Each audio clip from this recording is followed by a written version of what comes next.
ప్రజల అవసరాలు తక్షణమే గుర్తించి వాటిని పరిష్కరించడమే సుపరిపాలన తొలి అడుగు కార్యక్రమం ముఖ్య ఉద్దేశమని తెలిపారు ఏపీ మంత్రి అనగాని సత్యప్రసాద్. అధికారుల చుట్టూ ప్రజలు తిరగకుండా ఉండాలని, తామే ఇంటింటికి వచ్చి సమస్యలు పరిష్కరిస్తున్నామని వెల్లడించారు.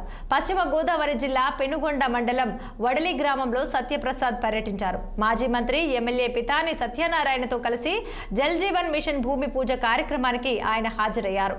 సుపరిపాలనలో తొలి అడుగు కార్యక్రమంలో భాగంగా మంత్రి ప్రసాద్ గ్రామాలను సందర్శించి ప్రజల సమస్యలు స్వయంగా అడిగి తెలుసుకున్నారు. గత ప్రభుత్వం మద్యంపై చూపిన శ్రద్ధ తాగునీటి సరఫరాలో చూపలేదని మంత్రి ఫైర్ అయ్యారు. చంద్రబాబు విజన్ తో అభివృద్ధి పనులకు పెద్దపీట వేస్తున్నారని చెప్పారు.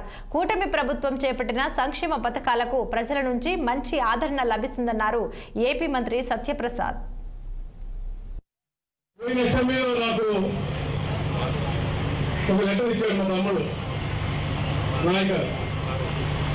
ఈ ప్రాంతంలో ఇలాంటి రెవెన్యూ సమస్య మీరు పరిష్కరించాలి.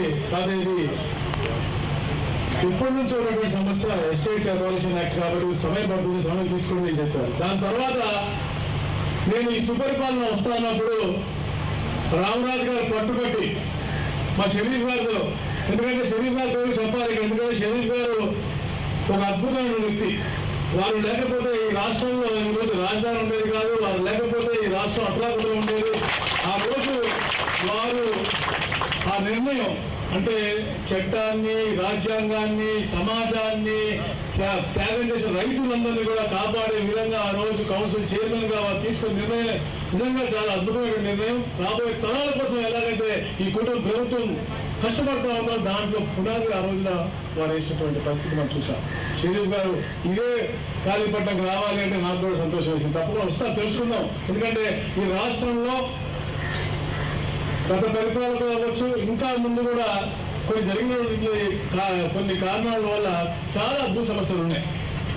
14 ముందు ఒక రకమైన సమస్యలు ఉన్నాయి, 19 తర్వాత ఇంకో రకమైన సమస్యలు ఉన్నాయి. ఎందుకంటే 1924 చెప్పారు, నేను పోరాటం చేశాను.